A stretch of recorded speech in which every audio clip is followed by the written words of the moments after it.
Magandang araw sa inyo lahat. Ako si Shin Henriette Cadiz at narito ako upang ipapaliwanag ko ang positibo at negatibong epekto ng globalisasyon.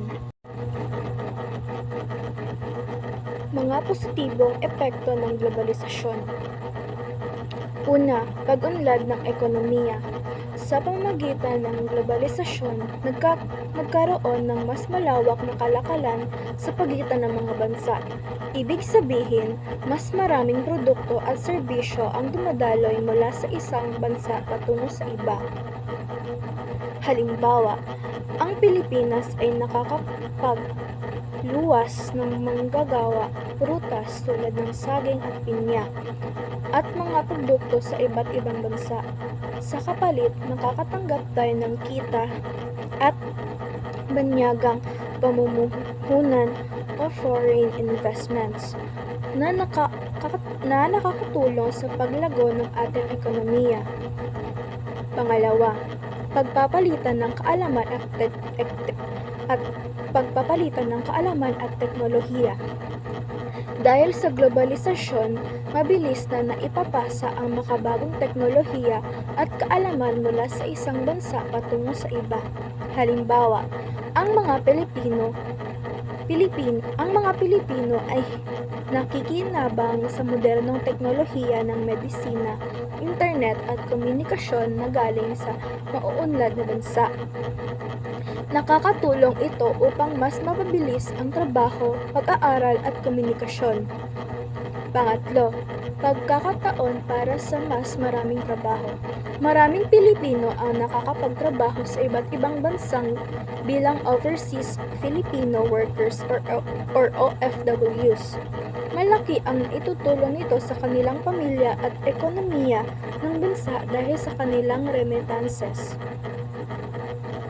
Nagbibigay din ang mga dayuhang kumpanya ng trabaho dito sa Pilipinas gaya ng PBO o call center. Pang-apat, pagpapalawak ng kultura. Ang globalisasyon ay nagbubukas ng pintuan para sa makikilala natin ang iba't ibang bansa. Ang globalisasyon ay nagbubukas ng pintuan para sa makilala natin ang iba't ibang kultura, pagkain, musika at tradisyon mula sa iba't ibang bansa. Halimbawa, ang K-pop mula sa South Korea, Hollywood movies mula sa Amerika at Japanese anime ay tinatangkilik ng mga Pilipino. Sa kabilang banda, naipapakita rin natin sa buong mundo ang ating kulturang Pilipino gaya ng OPM music or original Filipino music, tradisyon at pagkain. Ikalima, mas madaling komunikasyon at transportasyon. Sa pag-usbong ng internet, social media at mas mabilis na eroplano, naging mas madali para sa mga tao na makipag-ugnayan saan man sa mundo. Halimbawa, kahit nasa ibang bansa ang isang OFW, madali siya makatawag o makausap ang pamilya gamit ang video call. Narito naman ang mga negatibong epekto ng globalisasyon. Una, paglala ng hindi pagkakapantay-pantay. Hindi lahat ng bansa ay nakikinabang ng pantay sa globalisasyon. Karaniwang mas nakikinabang ang mga mayayamang bansa kaysa sa mga mahirap na bansa. Halimbawa, mas nakokontrol ng mga mauunlad na bansa ang kalakalan at presyo ng produkto, habang ang mga bansang tulad ng Pilipinas ay umaasa lamang sa kanila. Pangalawa, panganib sa lokal na industriya. Dahil bukas ang ating pamilihan sa mga dayuhang produkto, nahihirapan ang mga lokal na negosyo na makipagkompetensya. Halimbawa, mas tinatangkilik minsan ng Pilipino ang imported na produkto kaysa sa sariling atin, na nagiging dahilan ng pagbagsak ng mga lokal na industriya. Pangatlo, pagkawala ng sariling kultura.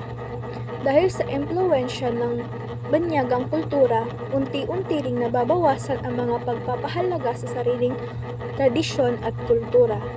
Halimbawa, mas gusto ng iba ang kulturang banyaga, K-pop o K-pop Western lifestyle, kaysa sa pagtangkilik ng sariling awit, sayaw at mga kaugalian.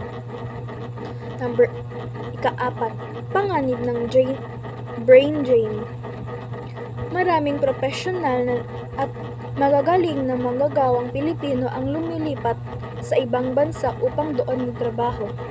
Dahil dito, nababawasan ang mga eksperto at skilled workers na makakapag-unlad sana sa ating sariling bansa. Mas mabilis na pagkalat ng krisis at problema.